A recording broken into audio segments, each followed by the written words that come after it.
Madeleine Elmgren, she's on our left, hopefully on the camera left.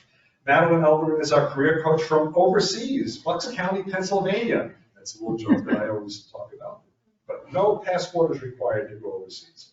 After a successful career in corporate IT and various leadership roles, she established her own personalized career coaching practice, ME Coaching 365, to help others navigate career challenges and work transitions. Madeleine provides end-to-end career coaching, helping individuals with their job search strategy, career changes, resumes, cover letters, interview skills, and overall career management.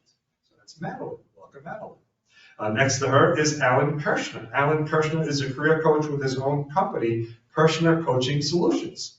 His passion is to help clients secure their next great employment opportunity. He provides assistance with job search strategies, interview preparation, salary and benefits negotiation, LinkedIn profile creation, and resume development. And to Alan's left is Alex Freund. Alex is known as the landing experts. He helps his clients improve their interview performance by removing the fear so they can feel confident during the process. For the last 17 years, Alex has helped more than 1,200 clients, ranging from managers to CEOs in a variety of industries. Welcome, Alex. And our coach to the furthest left, which I know is not you, Gary Lande. Gary is a career coach focused on helping clients land interviews by perfecting their master resumes and LinkedIn profiles and writing outstanding cover letters and thank you letters. Gary also works with his clients to develop a sound job search strategy to ensure that they conduct their search in an effective and efficient manner. So, PSG, we welcome all of our career coaches. So, applause, a virtual applause. Okay, those people have, okay, that's so one person clapping. So, yeah, unfortunately, I'm sorry, folks, on the panel, you can't see our virtual guests, but you can certainly see the people here. So, does anyone in the room that has a question that gets started? If not, I will kick one off. So, a thought right away, or anybody online? So I'm curious, what is the greatest benefit to working with a career coach? And I'll do ladies first, if that's okay. So I'll just ask Madeleine, what do you think is the great benefit?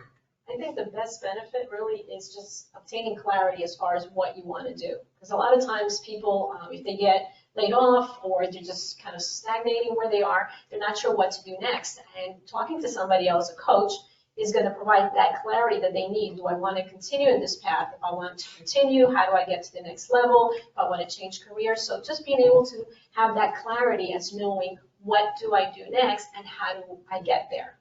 I think that's really the best that you can probably describe as far as the benefit of a coach. And how about from the perspective of even having an independent view? I mean, sometimes we think we know what we want to say, or what we want to get across, but how about having that third party? And wondering, Alan, you see a variety of clients as well, and you've seen people that can get that as a benefit as well. Yeah, absolutely. I think job search has changed over time, and a lot of people haven't job searched in a long time, so the strategies and techniques are different. So there's ways to be really efficient and effective with what you're doing, and coaches are out there working with clients regularly, so we know what's going on out in the job market. So it's important, to be effective in what you're doing. If you land quicker, there's a financial benefit to doing that. So I think it's very helpful. Okay, thank you. So this is for all of you, this program. Any questions, thoughts, comments? Well, we've got a room full of coaches here. Anyone online? Okay, yeah, please go to the microphone. So as we get through the logistics of the microphone, go ahead. I want to speak. Is this how close do I need to get? I want to make sure. You're perfect. Pretend you're a rock star. Real close.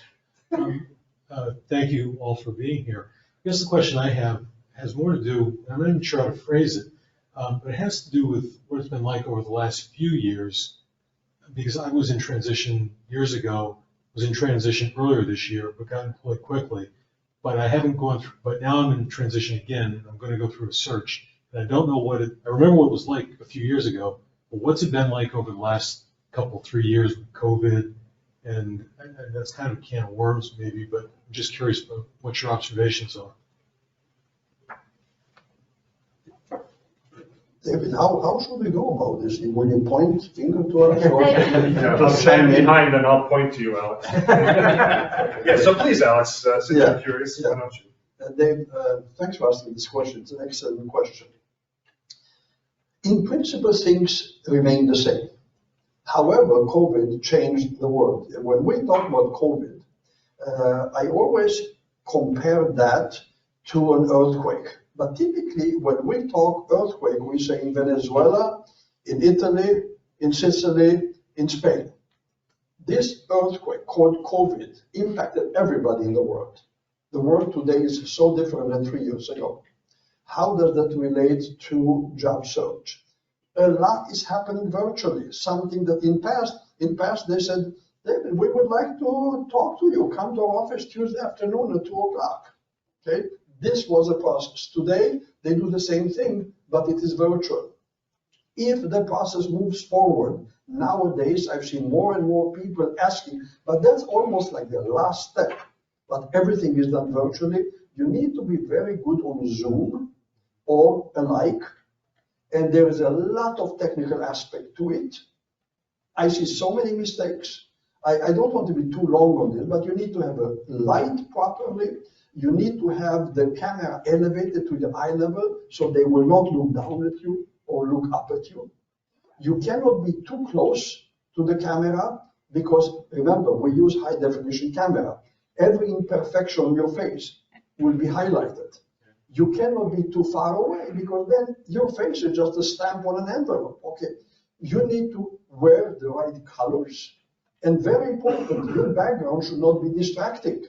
Because instead of interviewing you, I see a trophy, I see pictures, I see this, I see that. Instead of looking at you, I'm looking at everything else. I think I gave you, I can go on and on, but I gave you kind of an essence. I can just add to that. As far as the job search is concerned, also, because of COVID, like you said, things have changed. So now what you're also seeing is that there are job boards out there for remote jobs.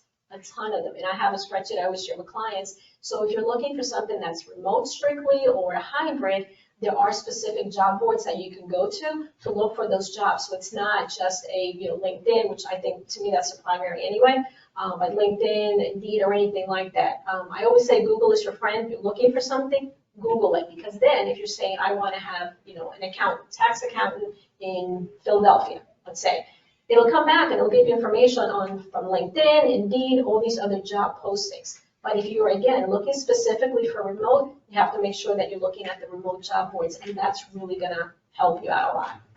David, may I go back? I would love to chime in on the first question. I don't want to look like Johnny come lately, but I would like to add something to the first question that you had. Is that okay? Sure. Okay. I think the question was, what is the benefit that you can get from a coach? Am I right? Yeah. Okay, so here's my answer. Think about the coach being a GPS. What is a GPS? You are in town A and you want to get town B, you put it in the GPS and it will guide you. This is exactly what a coach is going to do. The coach not only going to guide you how to go from past to the future, but will also speed up the process. This is general coaching. As David indicated, I am in the interview preparation coaching, which is a very narrow part of the entire coaching. The biggest benefit people get from working with a coach like myself is the instant, immediate feedback.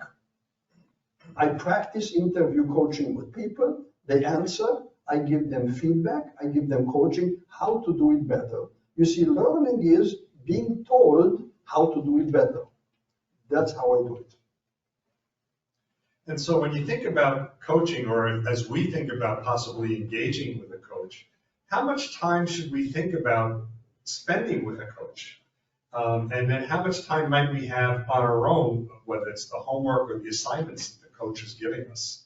I know Gary works a lot with clients, as you all do, but a lot of your assignments are writing assignments. So how much time should we participate?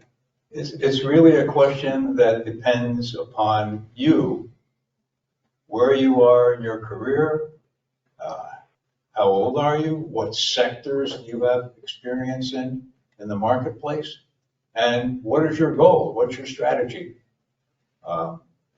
What's interesting that I'd like to share with you all is that my recent experiences in job coaching are not with people who are in job search. They are with people who are fully employed and doing very, very well. And what they've told me is, hey, listen, Gary, all the economists are saying we're going to be going into a recession next year. And if that happens, I don't know whether or not I'll be employed or not employed in a few months. So I want to start with you now to get organized. We want to freshen up my resume. We want to develop my LinkedIn profile. And I absolutely want to understand how I write a good, attention-getting, powerful cover letter to go with my resume if I see a position that I'm interested in, or if somebody contacts me. So there are people who are ready with all that, and I get a call and they're saying, I'm up to date with my resume and LinkedIn profile. Please help me with preparation, let's say, for interview. And all I do is I go over some key questions, which tend to be the ones that people stumble on. That's just an hour or so. But if it's somebody who's at the other end that hasn't been in the job market for 15 or 20 years, it can take several sessions and several hours. So it really depends upon where you are in your career. Oh, okay. Are others finding that as well? It depends on the client that's engaging you at the time? Yeah, absolutely. I think, part of it is understanding what does a coach do, and a coach doesn't find you a job.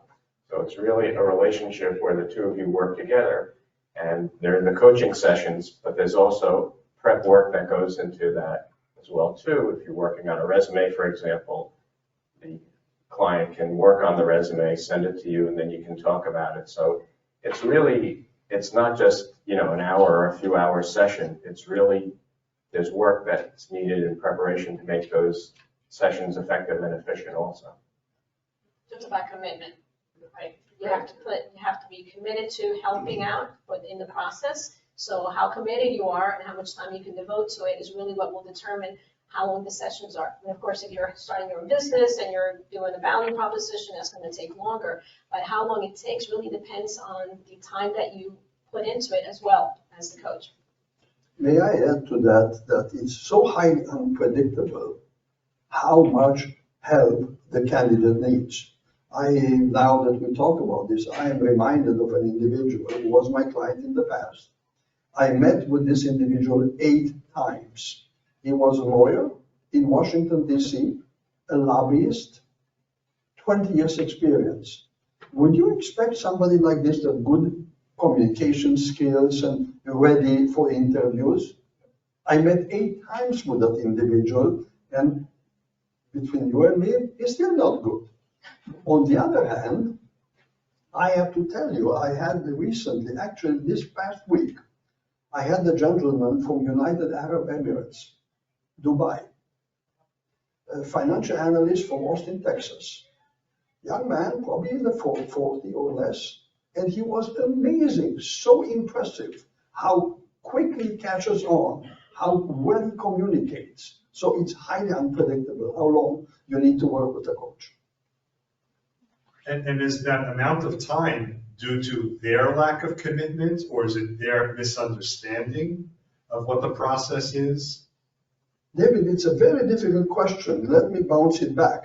What does it take to be somebody, a good dancer, like Fred Astaire, or somebody that will never learn how to dance? I think all this, in my opinion, is decided in the human brain. Some people catch on and they take it and fly with it fast, and some people, they don't ever take off. So I don't know. It's very individual. We have a question from Mark virtually here. How does one choose a career coach? What might be the process to choose a career coach? I'll take that one. Okay, good. Thank you. In 2009, after several years of working very, very happily and successfully with a company, I found myself affected by a reorganization and restructuring. And for those of you who were working then, you know that that was a very, very difficult time, and we had enormously high national unemployment. At this time, I was already a very, very senior guy, well into my 60s, and when I would talk to people about, what do I do next? I have to keep working. I, most of the time, was advised to retire. And I said, well, I'm not going to retire. I can't retire yet. I got to keep in search, and I have to find something appropriate. So, like many of you, I went to a lot of networking meetings. I met a lot of people, and in particular, most of the presenters were, of course, job coaches. And as I listened to these coaches, I began comparing one to the other. And finally, I made some calls and spoke to them. And at the end, I decided, because I was so old, pardon the expression, I needed somebody that I thought was going to be the best coach and the best mentor and the best guide. And so what did I do? I selected a landing expert. Anybody know who he is? It's this gentleman sitting to my right. I had several meetings with him. Alex provided the kind of support that I needed to land a good job in my field at an unpredictable age. And so that's the way I went about it. That's the way I'm sharing it with you. That's what I think you ought to do. Thank you very much. I will buy you lunch today. Thanks for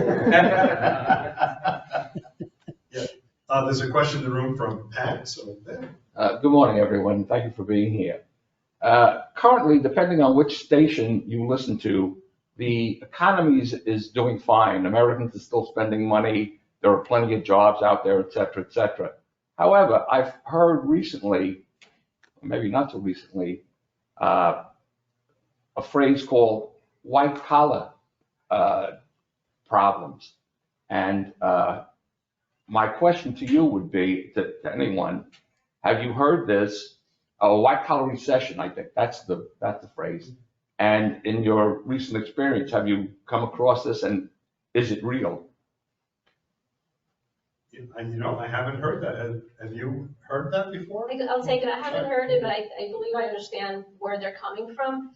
Essentially, white collar. I just made that up. You just made that up. That's I was about to There you Google go. it right here. Well, usually when people say white collar, they're referring to office work, the corporate world. So what we're seeing is that after COVID, we know that a lot of restaurants and a lot of jobs in the industry where you're servicing people, they just, they closed. Restaurants, anything like that, hotels, vacations. And there still is a really huge gap in there where you go to a restaurant and you find sections closed because there aren't enough people. So those jobs in the service industry are still very much in demand. The corporate jobs, though, however, the ones where you're relying on, let's say, in IT and you're a computer manufacturer and you're relying on chips coming from another country or things of that nature, they're actually still seeing really a backlog in getting the merchandise that they need, and that's impacting how they can service their customers. And we are seeing even right now, if you look at the IT industry, you see a lot of companies, they post positions and then they end up canceling them and they stop, and there you see layoffs coming, right? I've seen them with multiple big companies, and probably going to continue to happen for the foreseeable future. So that's kind of white collar, as you put it, right? The corporate world, because that's what we're actually seeing. In other areas, even people that are in the trades, they still have, by the trades I'm referring to, construction buildings, there's backlog in getting material to them as well. So in those areas, you will probably also see some areas where people are also having difficulty finding the jobs. It doesn't mean you can't. It means you have to be extremely creative and dedicated to how you're going to find it. I hope I answered that question you made up. No, the phrase I made up. The question was legit. Well, you may have made it up, but I Googled it, and it's a phrase. And actually, Madeleine, your answer was kind of along the lines of reading on Google, challenge of this white collar recession. So, spot on. Yeah. And any other observations, Alan? Yeah, I would say that, it's different pockets that are doing well and others that aren't. Like you hear a lot about IT and a lot of the jobs that are, they're putting freezes on in some of those companies too. So there are areas where things are going well and they're looking to hire. And as Madeleine said, we see that all the time with retail still, with restaurants and other places that they can't get enough people. So I think there's definitely a component that's, more that white collar that you're mentioning, Pat.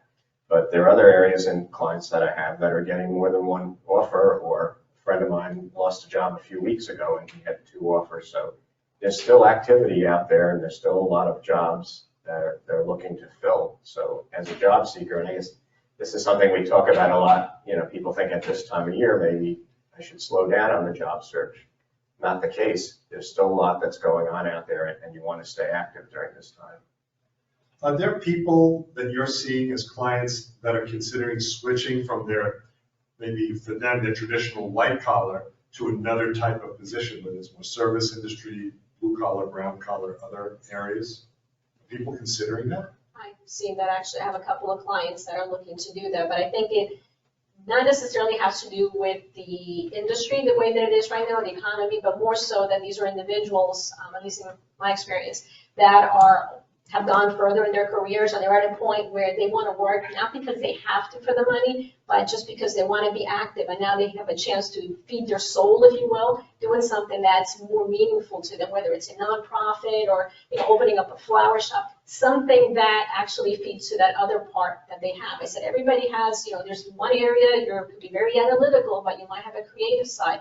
And these are the people that are at this point in their career where they want to feed that other side. And I think it's great if you can do that. And so how should somebody approach their marketing materials, their resume, LinkedIn profile, and others, when they're changing careers, when they don't have the hard skills of the career they're moving towards?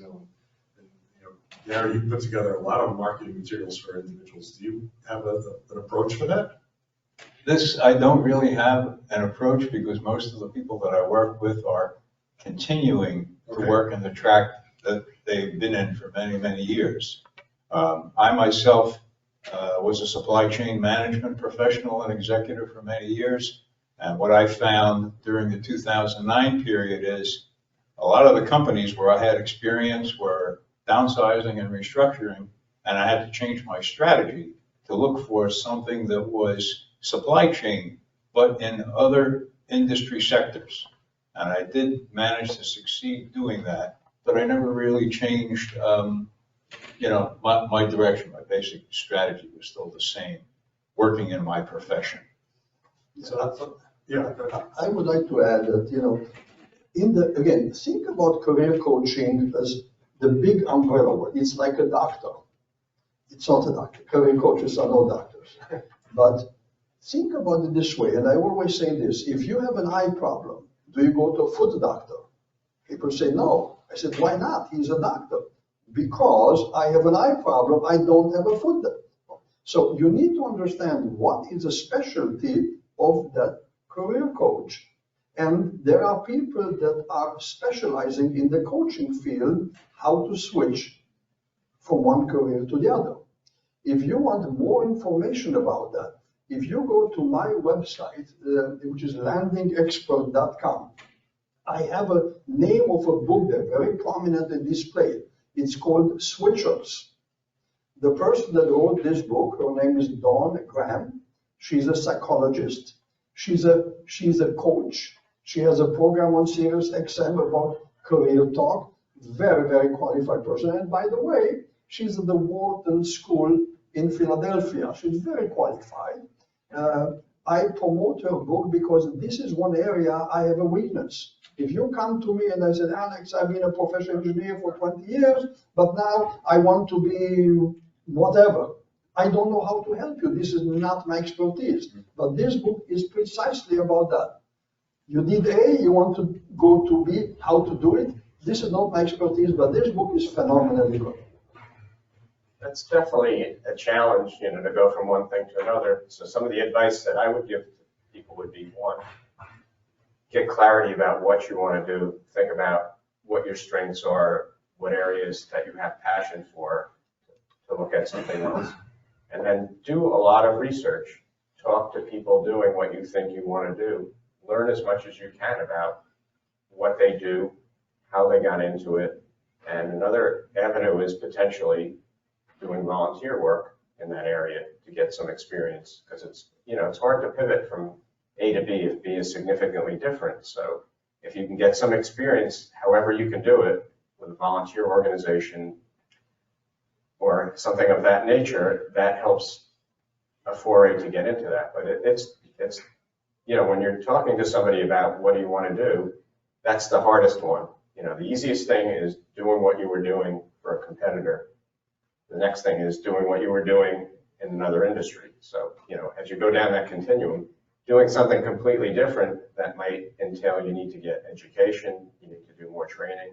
So that one's the one that's more challenging, takes more time, and, definitely is something that can, and people do it, but it's definitely more of a challenge. May I ask a question to Madeleine? Madeleine, was the person that wanted to switch jobs, was this person more advanced in age, 55 plus? She's in that ballpark. Okay. The answer is yes? Yes, the Okay, answer is so yes. allow me to share something with you guys, because I think you learn from this. Let's talk about the continuum of one's career. We are in our 40s, 50s, and we say, one day I will retire. And when I retire, everybody is looking forward for that one day that you will retire. Looking forward to it, speaking with a great deal of energy. Well, that day arrives one day, whether you want to retire or somebody else wants you to retire. And the period after that, whether it's 3 months or a year, it's called the period of vacation. You're euphoric, you're happy, you share it with all your friends and family, and you say, so good, I love being retired. I don't have a boss, I don't have to get at 5:30 in the morning, I don't have to commute, life is good. This period can last for 3 months to a year. To a year. After that, you end being in a different phase, and that's a phase that I want to talk about. I've been a doctor, but I no longer want to be a doctor. I always liked playing piano. I really want to join a band, and I want to do that. So people, after the vacation period, I call it, you do something so very different than what your profession has been all along. You do that for a period of time. After this period of time, the next period in retirement has to do with something you volunteer. You have so much to offer. You are a senior executive. You want to volunteer. So you join SCORE, or you go to a nonprofit as a volunteer. That's the next phase in your retirement. The next phase after you finish this is something that I humorously say. If it's Tuesday, it's a back doctor.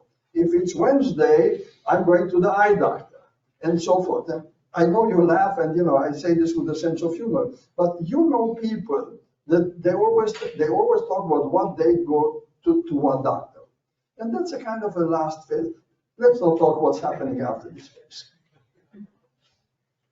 Well, thank you, panel. And I see Eric's been patiently waiting, so please. Good to stand up. Hey everyone, Eric speaking. Yeah, please. Let me do that. I'll probably do that. Yes. Is it better? Much better. Much better. You can take it out and put it closer to your mouth. Yeah, I can do that. So, yeah. That's better. Yeah, it's better. Oh, good. Okay, dear career coaches, or I should say dear career doctors. I don't know, Alex. Even if I'm not yet sick, I have two questions actually. What would be your best 3 tips you will give to anyone arriving in New Jersey to find a job? First one. From another country. Second question.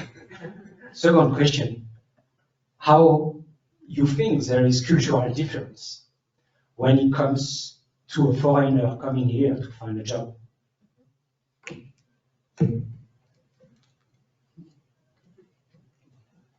I have a quick question regarding what you just said. Can you qualify whether or not you're living here or whomever? Do you have the ability to work here? Do you have the papers so that? Yeah, all face is settled. Okay, so the company does not have to pay No, to, nothing. okay, It's that's huge, by the way, because, Yeah. that's one of the questions that they would definitely want Of to have. course, it's not that easy. Yeah, so what might be some challenges in somebody, an expat coming to the United States, or even New Jersey is in the United States? It still is, last I checked. But one of the challenges you probably have is that you need to make sure that they understand what your background is. And I'm assuming you're referring to yourself, right? So what is the background? What is your background? What is it that you used to do and where? Sorry, it's a good question. For me, I have been living abroad for the last 10 years. Okay. And I've been working in consulting for all my career. And lately I was managing a consulting company in digital marketing. Okay, so I would start just looking like anybody else would be looking, but before you actually go and apply anywhere, you got to make sure that your resume is reflective of what they need. I know resumes in Europe are different, right? The CVs are different than here, so you want to make sure that it actually addresses what they're looking for, right? I mean, people will tell you, you got to make sure you have keywords for the applicant tracking system, ATS. I don't know if you're familiar with that. I always say, don't go nuts with it. I mean, you either have it or you don't, but there are specific keywords, right? So if you were working for Microsoft, right, and you're going to be in their cloud environment, you fine, use the word Azure because that means you're, familiar with it. But you really need to make sure that your resume is reflective of what they're looking for here. The fact that they don't have to worry about, sponsoring you is great because you're going to be hired just like anybody else. But get the resume done correctly so they see it. Make as many connections here as you can, right? It's all about networking, and yes, sadly, still the best way to get a job is through somebody that you know, right? Because even if you just met somebody, you just met me, and I know somebody in the company you want to get into, the person I know will submit your resume. They might not really know you, but the fact that it came through an employee makes it that much easier. Most companies will actually, just extend even a screening interview just because you came in from a known entity. Okay, other than that, I would say if your resume is fine, the search process would be the same. When you go to interview, they might ask you like, well, why are you here? Any chance, because they might be thinking you might want to leave again, right? So those are things that you need to work through. But I would say as long as your resume is done, it's fine. Just do the search just like anybody else would. And don't limit yourself to New Jersey. Remember, a lot of jobs are hybrid, right? So it doesn't matter. A lot of them will say remote and they'll have a state just because you might need to go in once in a while for a meeting. But again, just cast your net wide. New Jersey is big, but there's other areas as well. And I'm a transplant, so I don't have a problem with New Jersey. We certainly could spend an entire meeting just on a topic of cultural fit, because people that come from other countries are used to the way it was in their country. It's not right, it's not wrong, it's different. I know, Alex, you talked quite a bit about cultural differences. I'm wondering if you can sum that up in like a paragraph. But I intended to. Eric and I spoke just a few minutes before the meeting. Eric is here from France, he's 2 months in America. And my suggestion to Eric was to join. There is in the Princeton area a group of French-speaking people. I know because I spoke to that group. And so this is the first line of defense. You want to get to know who they are, start going to their meeting and add them because they are facing the same problem that you are facing. And people want to help you. They would love to help you. Talk to them and say, when did you get to the United States and what difficulties you faced? That would be first. The second thing I want to tell you is this. There is a saying in our business, we select for skills, but we hire for personality and cultural fit. So you told me you were very, very successful. You were on the world. I assume you're good at what you're doing. Now, the next barrier I think that you're facing is a cultural fit. In metropolitan areas, for example, this part of the world, New York, and I don't think your culture being a little different than Americans is a big deal because there are so many around here.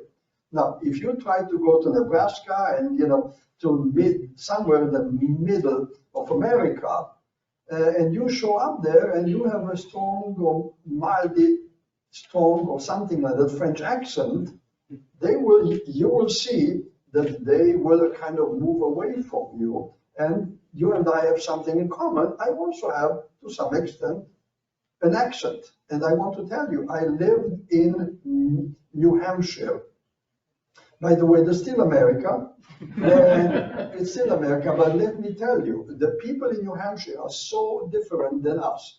We use the same language, we use the same dollar. They have Home Depot like we have, everything is the same, except those people think very, very differently. And the short vignette about this, when I got to New Hampshire, again, I got to New Hampshire from Denver, Colorado. Totally different people in Denver than New Hampshire. The HR director, she is from Scranton, Pennsylvania, and just arrived like 6 months before I arrived to New Hampshire. She said, Alex, I need to teach you something. 2 things you need to remember. In New Hampshire, think small and don't change my life. These are the 2 mottos. These are the things that people say there. And I said, ha, ha, ha, this is so funny. It was not funny. That's for real. So you need to adapt to the cultural difference. Start with the people that speak French. They will guide you. But again, the number 1 barrier will be that people will see you speak a little different than we do. So they need to accept you. And that's going to be a barrier for you. And certainly in the United States, it's a large geography.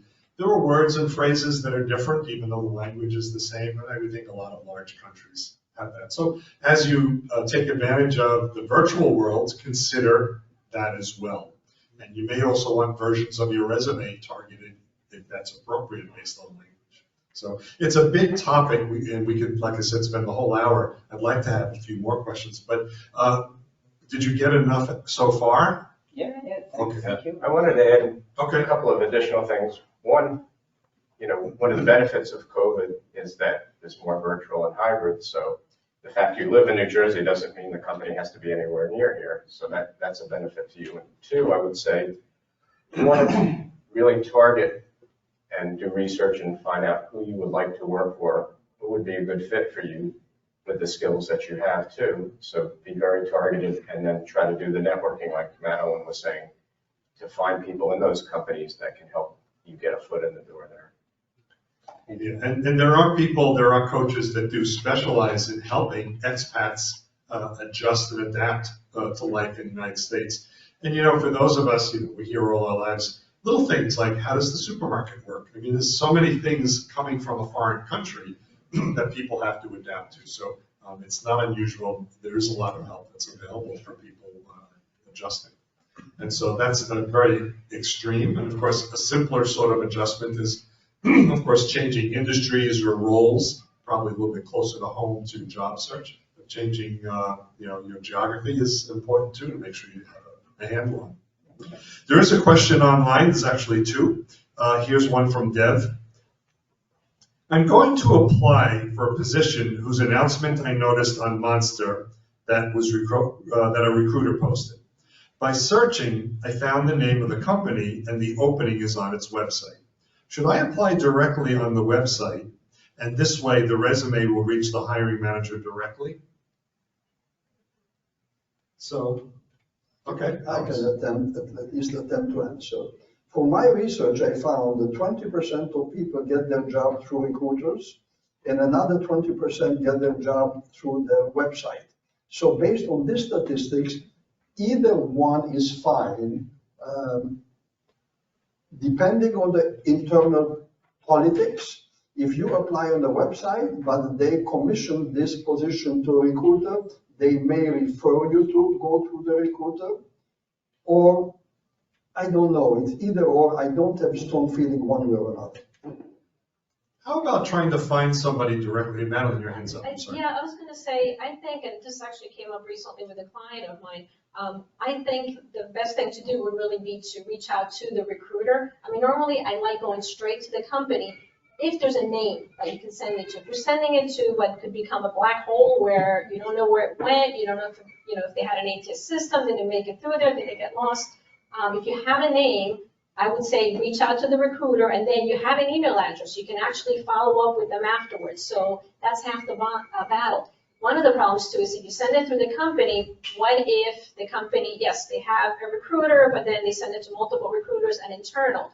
If you do it, send it to both, the recruiter and internal, then they're going to wonder, well, which came first, right? The company might not want to pay the recruiter, and instead of trying to figure out where it came from, they just won't look at your application. So do one or the other, don't do both. I would go on the side of sending it to the recruiter because it's a contact.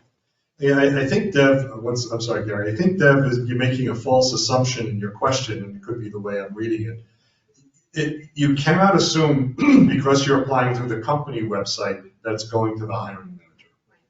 And so whether you're using the ATS through Monster or the ATS of the company, it still may not be seen by the right person, so don't make that assumption. I'm sorry. And Gary, you had your hand up. Thank you. Yeah, the things have gotten certainly much more complicated dealing with the world through recruiters.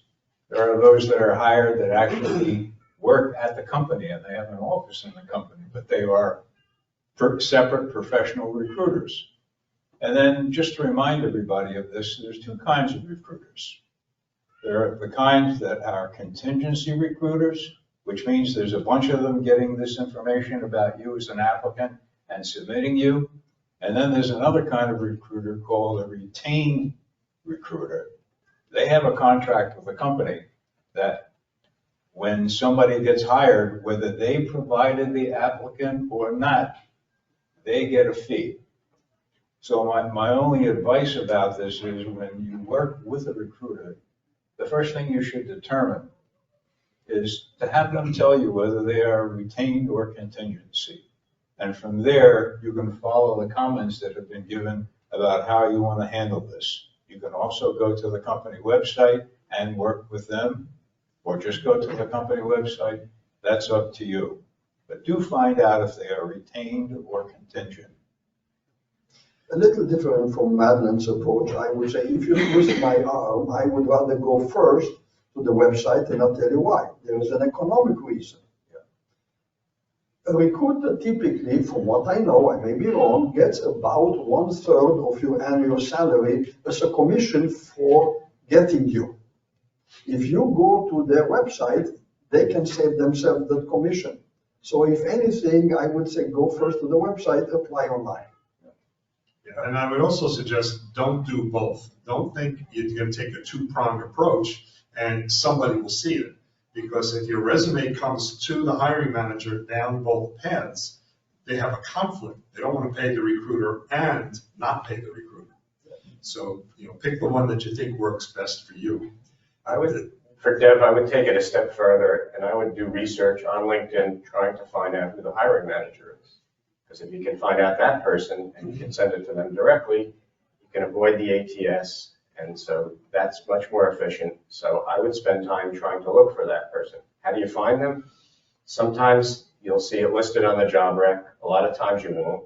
But what you can do is do a search and think about what the title would be of the person that you would be working for and do the LinkedIn search there and see if the person comes up.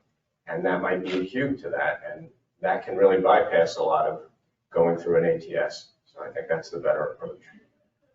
And Deb and I seem to have a little conversation going on in chat. So at one point he wrote that he found the higher up in the company, and then digesting some of what he heard, he said, okay, I'm going to go with the recruiter. And now that sounds like he has two paths he should choose, right, between those two paths. He shouldn't do both. So do you think, based on what I'm hearing from Alan and what some of you have said, going with the internal person makes the most sense if that's someone that you have a connection to? That's assuming you have the connection though. So what I would do in that case is I would reach out, I would submit it with the recruiter, but if you have the person's name, I would reach out to them and I would say, introduce yourself. Even if you're not connected, just say, I just applied for this position, love to add you to my LinkedIn network. So now he knows that this person that took the initiative to go there and find out who they were, submitted it, but they're still going through the right channels. I found that actually has worked for my clients, but of course, you never know. Different companies are different. But this way, you're going by the book, what they're telling you to do, but you're letting that person know. So already they know who you are before the resume gets put in front of them.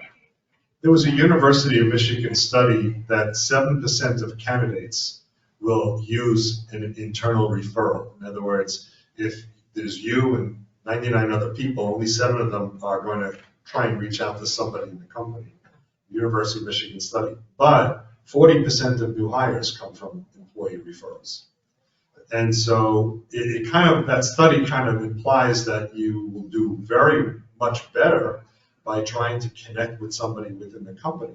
And so it could be really anybody in the company, I think is, you know, what they're saying, as long as it's someone that you can make that connection with.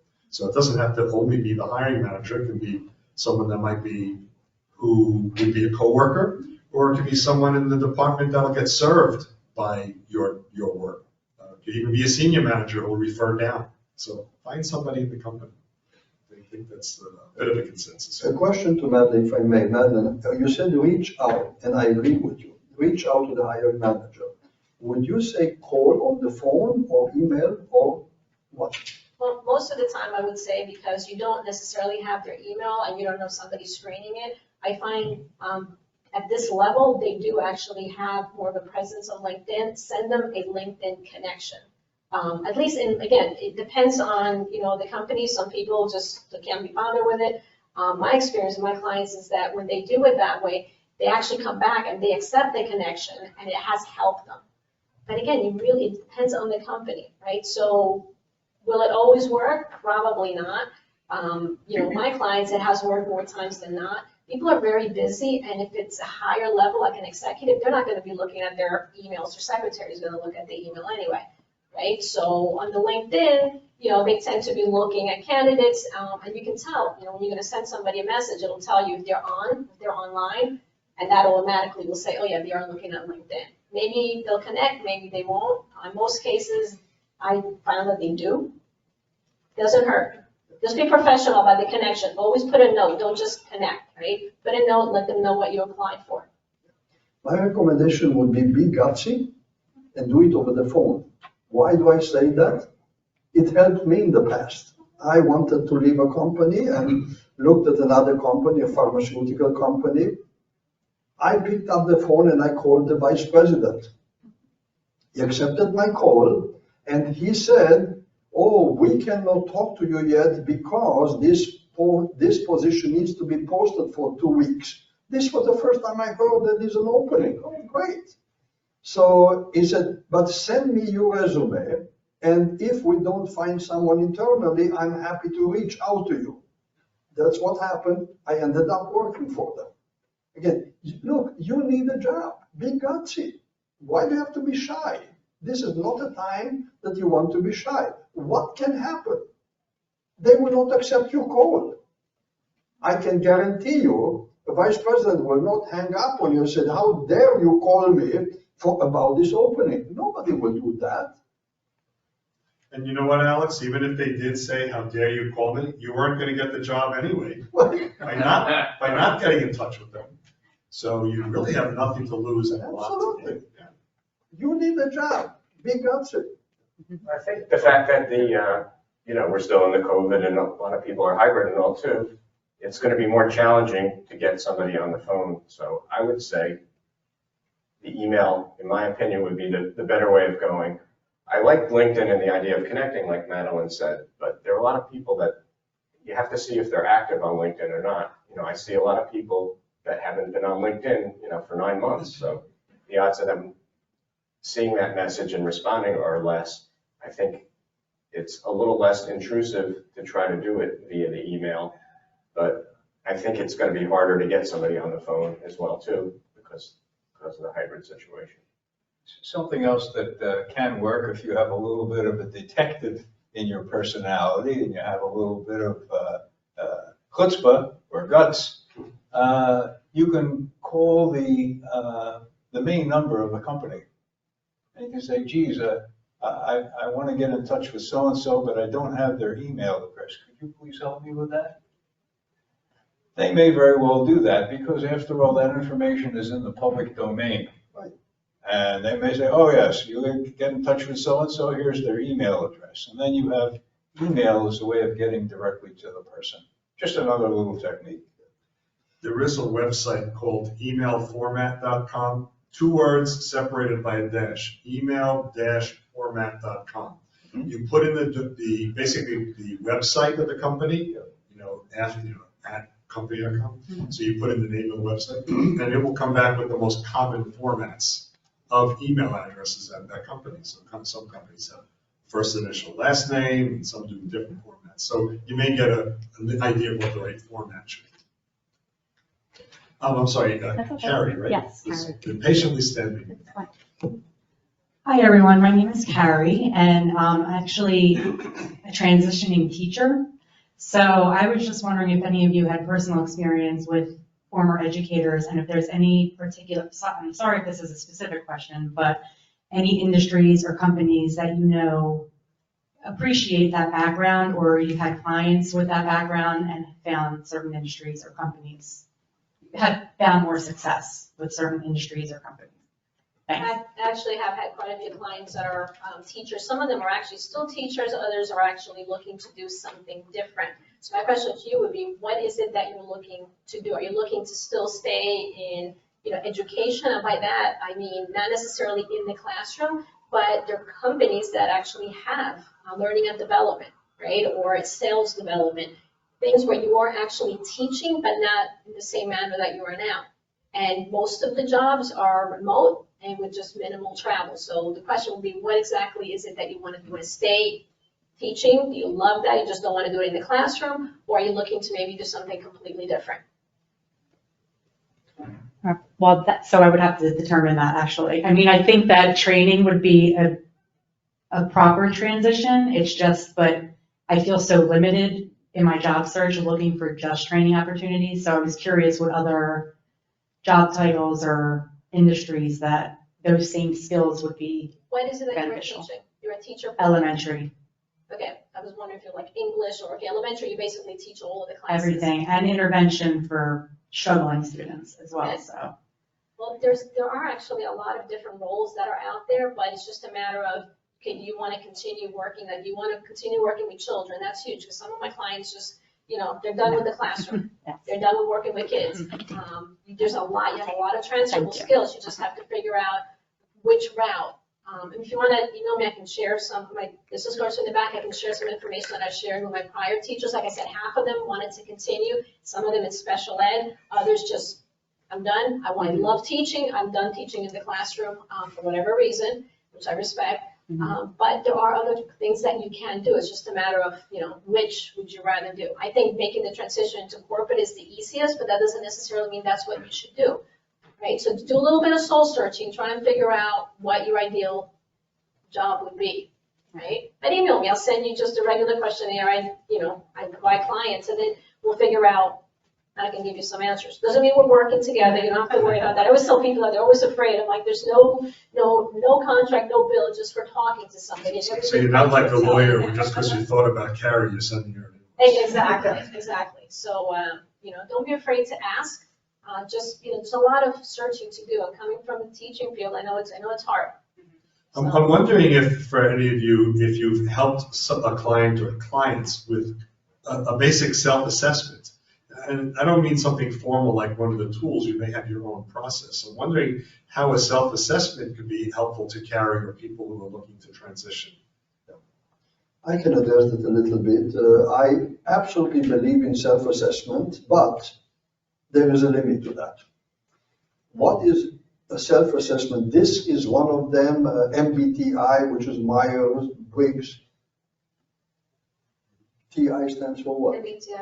Type indicator. T? Yeah. Yes, yeah. Do that, and I'll tell you where the value is.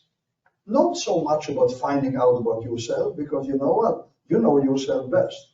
But you will get a written piece of information. That's golden, because you will have some keywords there that you can borrow and put it in your LinkedIn profile. That's the greatest about self-assessment. You'll get some words about who you are in English, in some words, and make sure you take those words and you put it in your resume and your LinkedIn profile. I would say, Carrie, really think a lot about things that you like to do, things that you're passionate about, things that you have skill at as well too, and assess yourself for one, but ask other people too that know you, and find out how do they see you. Like, what are you the go-to person in doing? Say you're in a volunteer organization or some other activity or thing. What is it about you that's special, that's unique, that's really helpful to you. And then, like I was saying before, it's really important, I think, once you kind of narrow that down a little bit more, if you wanted to go into training and development, as an example, start connecting with people that are doing it. Try to find people that transfer out of something else like teaching, doing it, and find out how they did it to see what the path is going forward to do that. So it's really an evaluation of yourself, but get other people's input as well, and then do a lot of learning and figure out what you want to do, and that will help you try to get there by talking to other people as well. Certainly, the other person you hope will give you a bit of an objective perspective. So it should not be a partner, a spouse, a sibling, a parent who love you just the way you are. Those people in our lives can be a great support mechanism, but a little less objective. So I think Alan and the vice here is spot on. But make sure it's an objective, someone to talk to objectively. The other thing I did just as we were here, I got on Google and I actually typed in, because Carrie introduced herself, best jobs for a teacher to transition to. So I Googled that. Now, Alex knows when you use Google, this one had 74,800,000 results. So there's a lot of jobs you could do. No, but again, I'm not going to recite them here because you need to look at that yourself. But for any of us in that kind of situation, as Madeleine said earlier, Google can be your best friend. So you may want to search around there as well. What you can see? Oh, it's sort of the corner of my eye, Gary raising. Yeah, just one postscript on this. One of the sectors that I find that tends to be more open to people with skills, transferable skills, is nonprofits. And please think about nonprofits and looking at opportunities under the banner of training or communications for nonprofits. You may find it easier to break into one of those kinds of opportunities. Yeah, terrific idea. I started my independent career by working with not-for-profits, and it helped me doing projects. And I don't mean that you would be doing that pro bono. I mean, they have legit positions with compensation, of course. So there's a question online here from Mark. Are there career coaches that specialize in a specific industry? Have you heard of that before? Certainly types of job search process, but how about specific industry?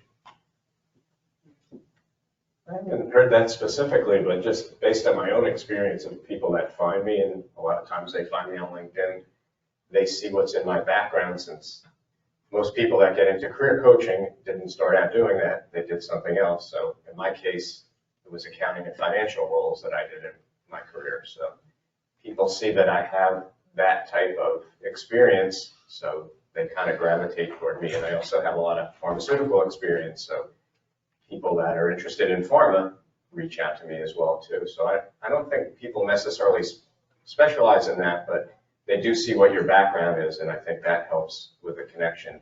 Because one, you have connections, and two, you understand the talk, you understand the structure of organizations, within that specific job function. So I think that's part of it. There are recruiters, though, that do specialize in particular fields. So there are recruiters specifically for IT, recruiters specifically for executives. It doesn't mean that the other recruiters don't fill those positions, but if you're a high-level executive, there are specific recruiters that only accept that level, which of course means you're already being positioned for a role that is going to be at the salary level that you would want anyway. But there are individuals, of course, if you're in an artsy field like that, I mean, if you're marketing, graphic design, or anything like that, there are different recruiters that you would approach for that. So I think that in itself would be where I would say, don't worry too much about whether the coach, has that background. If they do, that's great. At the end of the day, what you want is a coach that you can relate to, feel comfortable with, because the reality is, as coaches, we hear a lot of personal information, right? Because it's very hard to separate your career from your personal life. Do you need health care? Do you have kids at home? Do you want to be able to have flexibility to be, available should you need to run to the school, or, maybe an elder parent? So those specific things, you need to make sure that you're comfortable with the coach that you're with and you can relate to them. Maybe that's whether there are coaches that specialize in certain industry. If you were to ask me this question last week, I would say, no, I don't think so. This week, I say, yes, there is. Why do I say this? Something happened to me very recently. I was approached by a local policeman. It's a coach, by the way. Oh, by the way, I mentioned Not in your car? I mentioned to David, coincidentally, this week I was Oh, I heard that stopped by but this is stopped by Different story. I was a little fast about it. But he got out. He's okay. But I was approached by a policeman who is currently acting as filling in for a lieutenant position. And he wants to get a promotion, and he reached out to me. By the way, he found me on Google. He reached out to me, Alice, can you help me? I'm not looking for a job. I'm looking for a promotion. I said, well, tell me a little bit more.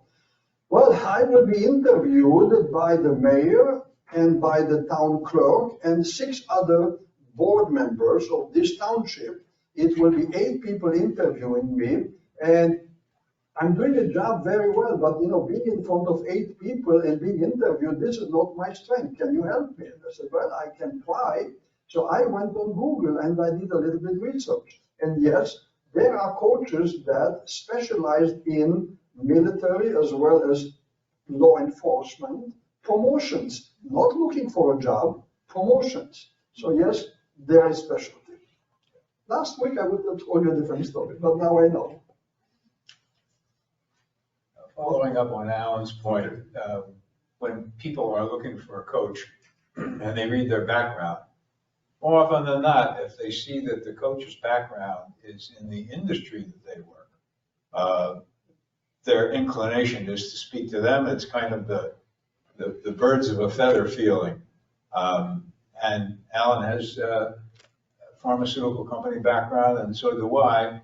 And recently, some people that have approached me for coaching support said, oh, this is terrific.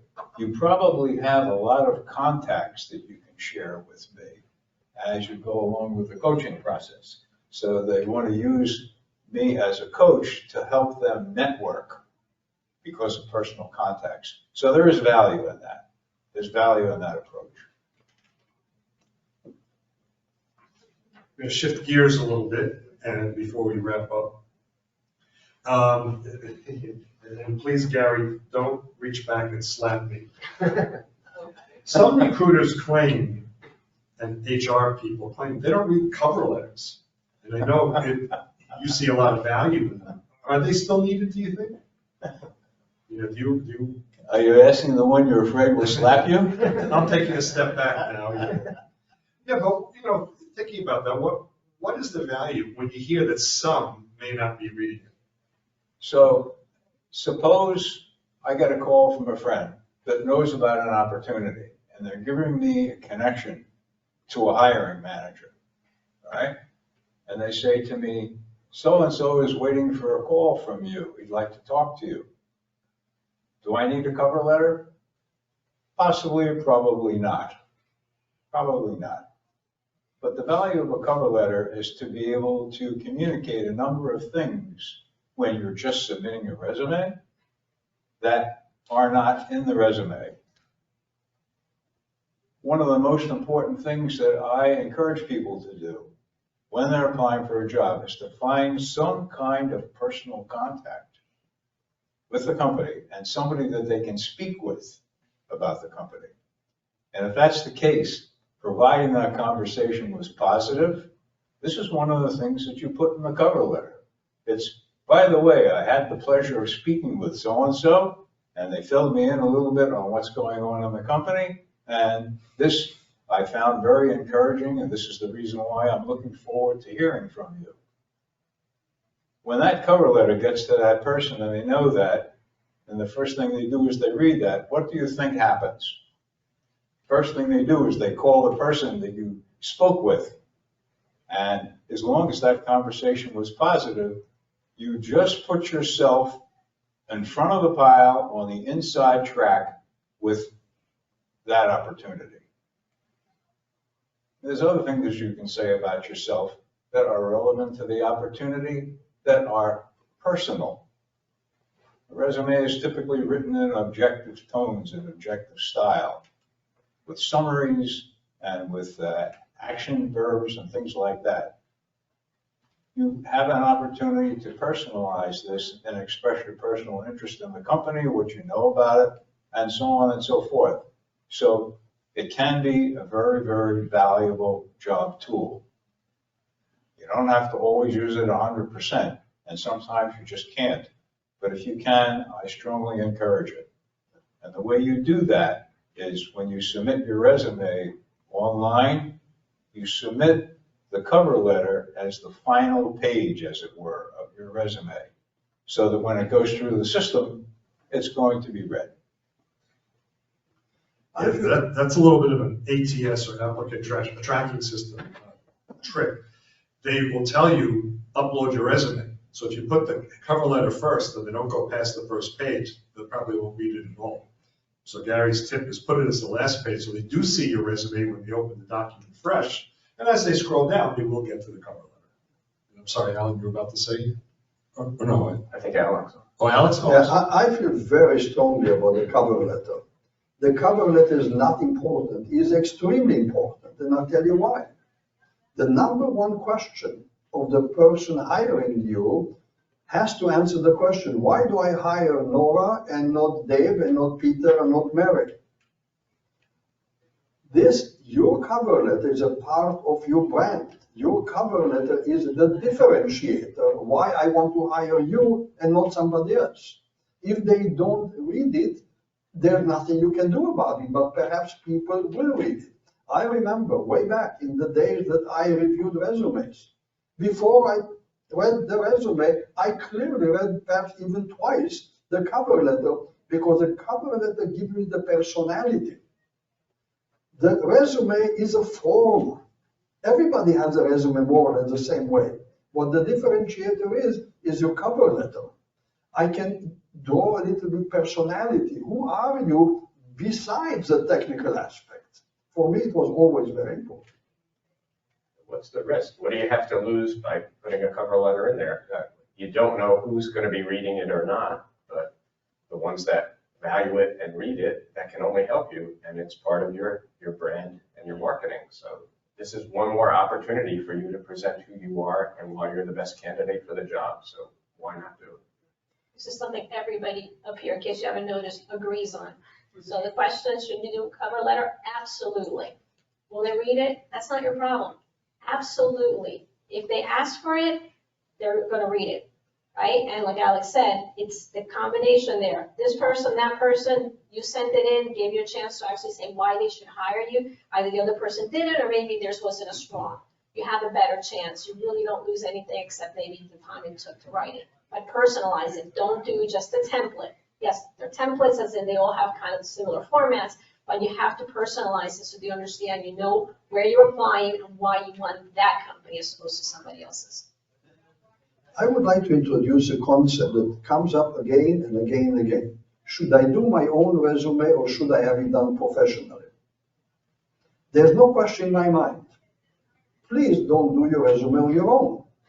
And even if you say, but I've been a resume writer for 15 years, even then I would say don't do it on your own. Why?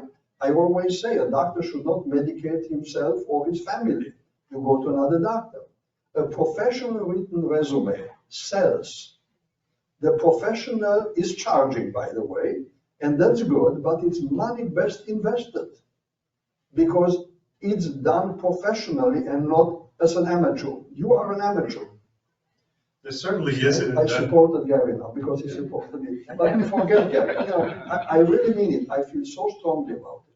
So Alex helped Gary, but Gary wrote Alex's resume. Is that what you're saying? It is. There's certainly an investment we make when we hire a coach, whether it's a career coach or any expert. But the flip side is the value you may get is if you land faster, it was worth the investment. So see if that factors into your own equation. Just want to leave you with that. Now we're going to wrap up in a couple minutes. So last call for any questions, both online or here. And as we're waiting to see if any more pop up, I'm curious if you have any recommendations as to what may be the best job search websites that are out there? Because we still will use the job search website. So what are some of the reliable ones? What do you hear? Or what do you recommend to your clients? I'll I start. personally like the structure and the operation of ZipRecruiter. And ZipRecruiter is known, for those of you that are highly technical, especially in the field of information technology. There's a lot of postings of top-level jobs on ZipRecruiter. And I think you know about the other majors, Indeed and Career Builder, and of course LinkedIn. But just to start the ball rolling on that, any comment from my colleagues? I would say Indeed and LinkedIn, would be the two big ones. But, one thing that I think that you should get out of this talk is that you don't want to rely on just job searching that way. You want to do networking. You want to try to get connections into the company, because based on what David was saying, you get that referral in or somebody knows you, you're much more likely to get the opportunity to come across. So you don't want to spend too much time on those things. I'm not saying don't look at them at all, but I'm saying devote 70 to 80% of your time trying to get in through the networking as opposed to just applying online or going through a recruiter. A job posted on one of the websites is seen by hundreds, if not thousands of people. You compete with way too many people. But there is something that it was not mentioned so far. Typically, we call it the hidden job market. The hidden job market is a position that is existing or it's coming up soon, but nobody knows about it. Let's say Jane in the office is expecting, and she said, in 3 months from now, I am gone. Well, Jane is creating an opening. Everybody knows. Now, in 3 months, so they cannot advertise it now, but you better believe it, in about 2 months from now, they will start advertising because everybody knows Jane is going to vacate her position. Okay?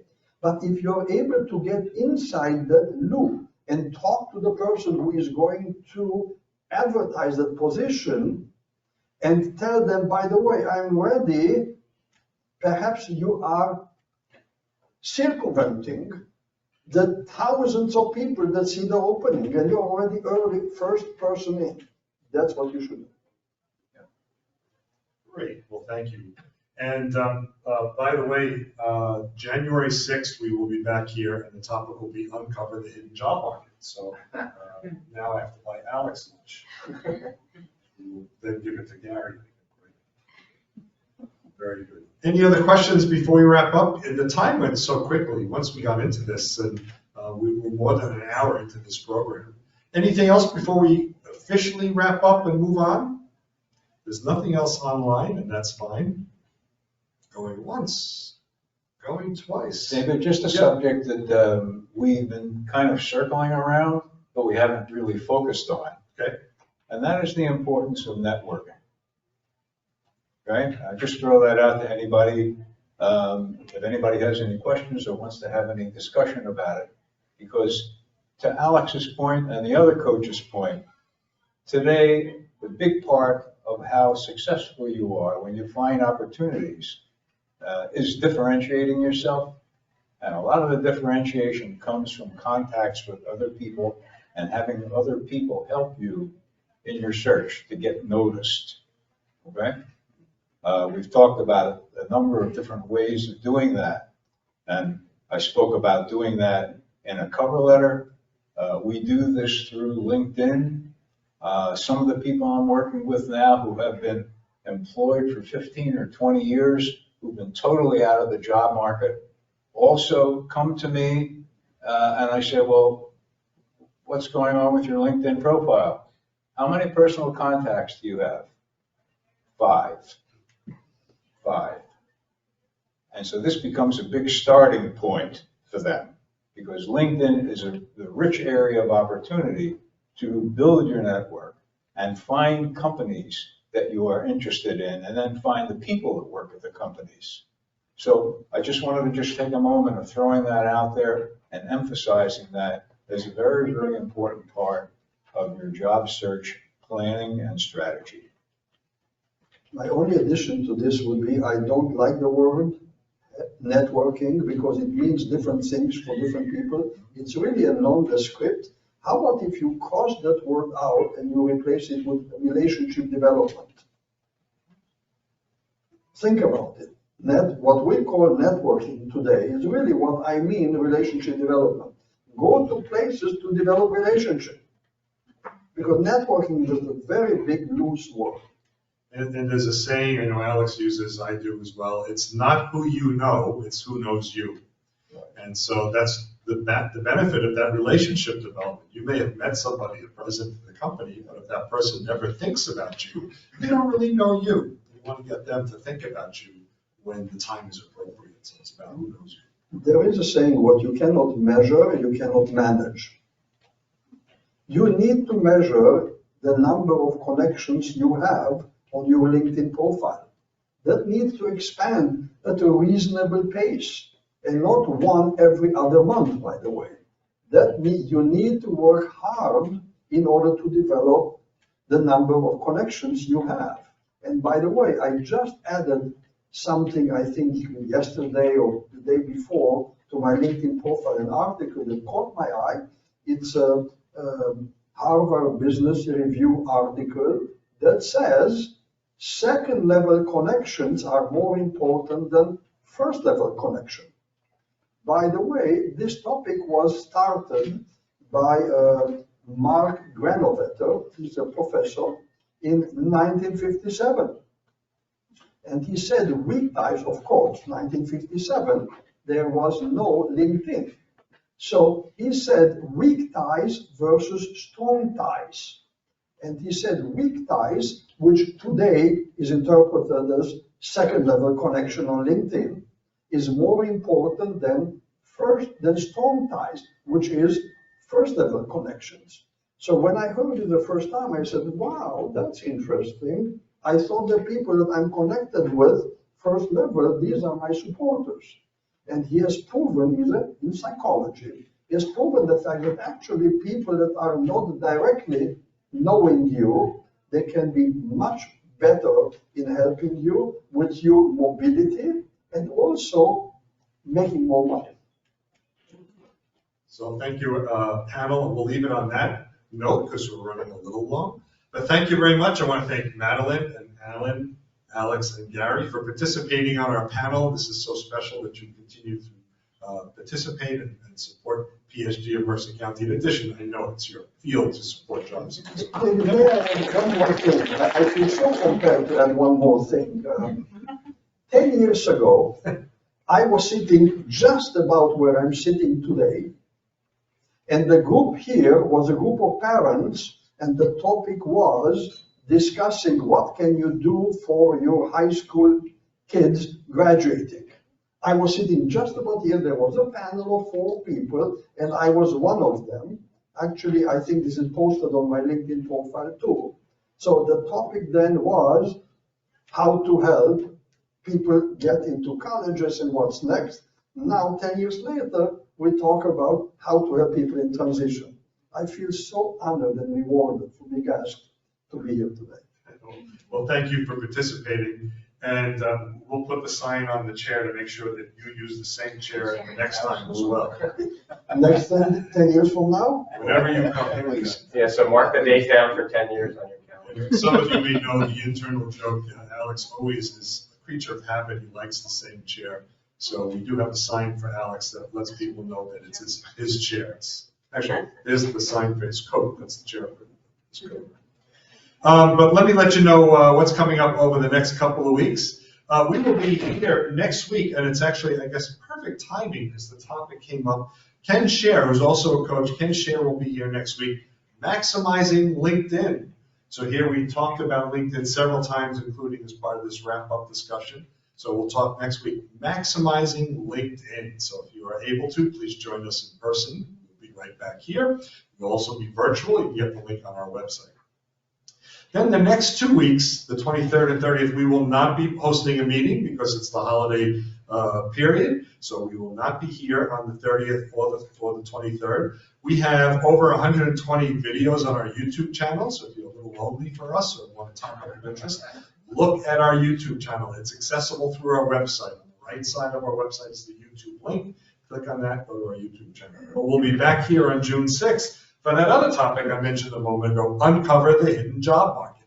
So if that's a topic of interest, and I hope that it is, you can come participate then as well. So that's what we have coming up at the end of this year into the beginning of next year. Other groups, tomorrow morning, the Breakfast Club of New Jersey meets. They meet virtually, thebreakfastclubnj.com, thebreakfastclubnj.com, 8 o'clock in the morning. So get up early, start that pot of coffee. Deborah Wheatman will be talking about, she is a coach as well. She's a coach in Florida, so we'll be hosting her virtually, or they'll be hosting her virtually, professional branding. So she'll be tomorrow, thebreakfastclubnj.com. And then our cousin organizations, PSG of Central New Jersey meets every Monday, psgcnj.biz, and they meet Mondays at 10:30. And then also PSG of Morris County meets Wednesdays at 9:30, psgmc.org, psgmc.org. So that's what's coming up over the next couple weeks. So until we get to see you again, hopefully in person, but at the very least virtually. And again, thank you to our panel. You were terrific. I'm so appreciative you were able to join us. So until we see our panelists, and of course all of you and you in virtual land, we'll simply say, bye everybody.